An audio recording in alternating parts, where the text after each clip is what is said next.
Before the war, I was grade 10 and I want to be a fashion designer. I was grade 10 3 years ago. I wanted to get into medical school and become a doctor. I was grade 10 before the war. I wanted to be a psychiatrist. I wanted to learn either marketing or business management so that because I wanted to be a businesswoman. These are the voices of students in Tigray that have had their hopes crushed because of the war. For almost 3 years now, students in Tigray haven't been able to get education as a result of the 2-year-long war that broke out right after the COVID-19 pandemic. While restoration of education was guaranteed in many parts of the world, students in Tigray would see the opposite. The war that broke out in November of 2020 would mean no education for millions in the region. Abrahat Taddasa, Mulatu Walday, Maqdasa Takhalti, and Melat Gabra Mikhail say they lost hope of achieving their dreams as a result of the war. Well, at first, when school was closed, I believed that it was going to reopen in a few weeks. And I remember I was doing some reading and still keeping my preparation. And I was even buying exercise books and pens and a lot of things. But the war broke out, and in time, I remember losing hope. Like, I had dreams. I had a lot of things to succeed, but I couldn't do one of them because of the situation. People are dying out of starvation, people are dying out of lack of medications. So for me to be talking about school is a little bit of fantasy, but it shouldn't be, obviously. So I feel sad because I would have been making a progress to make my dream come true. As basic necessities remain blocked from entering the region and communication blackout has made it difficult to get help, the students said that they are among the many that have been affected by the siege. The siege actually affects my life totally. I mean, my life is totally different now.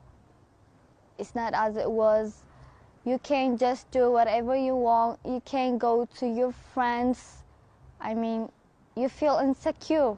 We're just eating foods from the aid agencies, so it's not as we wanted. I believe that it disconnected me with the world and with everybody out of this region. I thought and I believed that I had little probability of surviving this situation. So the biggest thing that it did for me was that it took my hope away. You know, it's really heartbreaking to see your classmates, your peers, your friends begging out there on the street, starving to death, you know, suffering due to lack of medicines and due to different factors. And it's really, I don't know, it's very hard. And, you know, I feel like as we're having a huge psychological crisis and social crisis now, and you see them, you know, filled with despair, unable to see even a ray of hope, and it's, you know, horrible. Like back then, you can't choose what to eat, and it's like the basic necessities have become to be a fantasy these days, right? It's like you eat whatever you got. It's not like you could choose. It's not like, you know, you can't have whatever you had back then right now.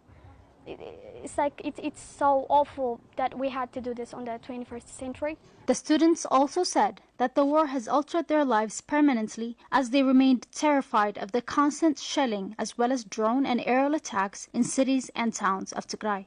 The first time I saw jet, I kept telling myself that it was just going around. It's not gonna kill everybody or anybody else for that matter. But the people died, and I was afraid. And the second time it came, I didn't know what to do. I didn't know how to protect myself. You know, whenever the drones come, I just, you know, I don't hide, actually, nowhere to hide, but all I can do is praying to God to save us and to bring us peace. It was shocking. First, I felt like as if it's a dream, and then, but it's true. Since I've never experienced such a thing, first it was the noises they made, it was the sound that used to terrify me, but every day to day it started killing a lot of civilians, right? All we see is bloodshed everywhere, so it was horrifying. I didn't feel like we could ever hide from anything. Finally, the students shared their message to the international community, saying that they wish for their schools to be reopened and get psychological support and education they so deserve. I do hope that they will facilitate in the restoration of our schools, the buildings that have been destroyed, and any other educational equipment, but mostly the psychological helps that they can give to students, because we've been away from school for so long and experiencing a lot of traumatic experiences, and I do think that we need that. And I mean, personally, I would have been a freshman in college, but now I'm sophomore year, so it's kind of painful to think about it. So I would also hope that they would give us the lessons in an effective way that will make up for the years that we've lost. I hope, to get back to schooling process, to get back to the normal life. Now, everybody isn't living. I don't know. Sometimes it's a miracle, right? How are we surviving? There is a big cost in my mind. It's impossible. No one deserves to live under such a condition. I think there are some questions that needed to be answered first, and after that I would gladly want for the school to be opened and to go back, meet our teachers, and I hope everything will be all right. To be sure that everything is settled down, and I want to pursue my dream as I used to do. I want to pursue my education.